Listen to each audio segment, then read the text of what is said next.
¿Qué tal? Muy buenas noches, buenas tardes. Soy Wilfredo Herrera, un servidor. El día de hoy vamos a hablar sobre una pequeña cápsula, vamos a dar una pequeña cápsula sobre el sueño. Lo desarrollamos así porque también consideramos que la ausencia de un sueño, de un descanso que tiene que ver con el sueño, muchas veces deriva en la violencia.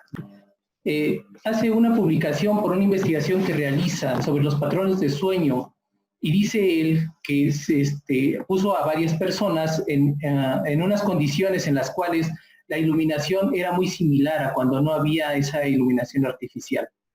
¿Qué es lo que obtuvo durante su mes de estudio, donde tuvo estas personas bajo esas condiciones?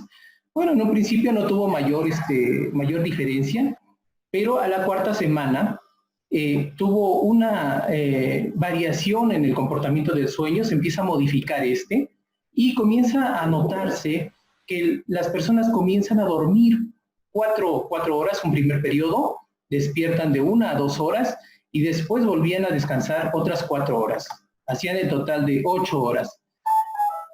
Posteriormente, un psiquiatra, un historiador, Roger Eckert, a principios del siglo XXI, él publica un artículo después de 15 años, 16 años casi, de estar revisando diferente evidencia histórica.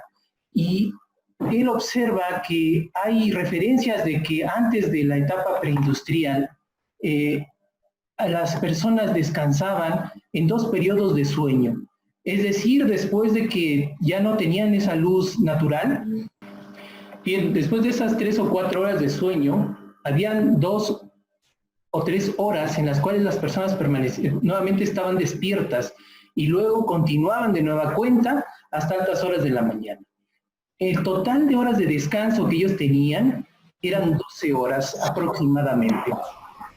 Bueno, pero ¿qué ocurría durante este tiempo que estaban ellos despiertos? Bien, a diferencia de nosotros, ellos consideraban ese tiempo que era útil.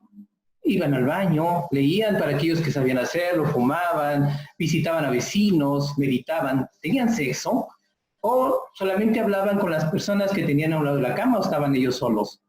Esas eran sus actividades que realizaban. Roger Eric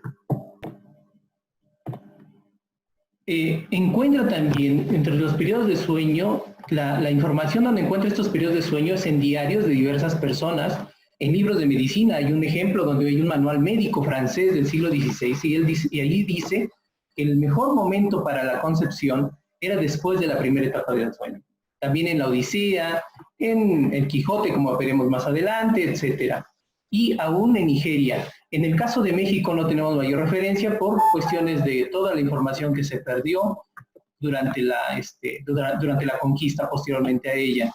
Aquí vemos en el capítulo 68 de la cerdosa aventura que le aconteció a Don Quijote, donde manifiestan, cumplió Don Quijote con la naturaleza durmiendo el primer sueño sin dar lugar al segundo, bien al revés de Sancho, que nunca tuvo segundo, porque le duraba el sueño desde la noche hasta la mañana en que se mostraba su buena complexión y pocos cuidados. ¿Qué significaba? ¿Qué quería decir aquí Cervantes? Que en el caso de Sancho era menos sano para sus hábitos y por eso habla sobre su complexión y los pocos cuidados que tenía al no descansar 4 horas, tener una jornada de vela y otras 4 horas más. ¿Qué pasa con ese hábito? Bien, a finales del siglo XVII comienza a modificarse esa conducta de tener sueños, de 2 periodos de sueño, y primero empiezan las clases altas, van 200 años más y se pierde totalmente esa costumbre en el mundo occidental. Estamos hablando principalmente de estudio que tiene que ver con Europa, ¿sí?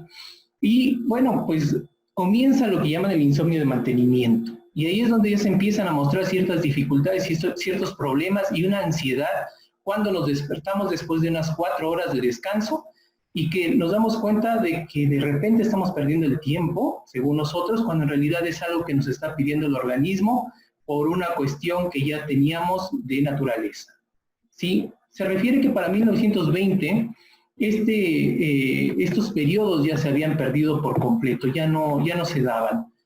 Bien, un historiador, Craig M. Kozlowski, habla de por qué antes se podía dar esa facilidad de estar descansando en la noche durante tantas horas, porque las noches eran consideradas para los criminales, las prostitutas y los borrachos. Posteriormente, por diferentes cuestiones de carácter político en Inglaterra, se empiezan a hacer reuniones clandestinas durante la noche y es entonces cuando ya no se ve tan mal el estar afuera de su domicilio a horas en las que no correspondía. Y entonces también se dan otras cuestiones que son las mejoras del alumbrado, tanto en el exterior como a nivel doméstico, que ciertas áreas de esparcimiento se abrían como los cafés y vamos, estas actividades lícitas que se empiezan a aperturar, más las jornadas laborales que se extienden, hacen que comience a desaparecer. Bien, ¿qué tenemos con ello? Un sueño segmentado que desaparece, ¿sí? Que era un modo de vida que no causaba tanto estrés, estamos hablando de 12 horas de descanso, por tanto las personas también tenían un periodo de convivencia, de, digamos, hasta de cuestiones espirituales, puesto que habían algunos cantos, rezos, que hablaban justamente que estaban hechos exclusivamente para esas horas de vela. Y vamos, se acaba, se termina, ahora es difícil concebir que pueda alguien estar 12 horas descansando, digamos, si vemos la televisión, pero no es un descanso, y las jornadas laborales, la iluminación artificial, la vida nocturna, los hábitos han hecho que esto se modifique. ¿Qué tiene que ver eso con el tema? Bueno, un mal descanso muchas veces provoca la violencia.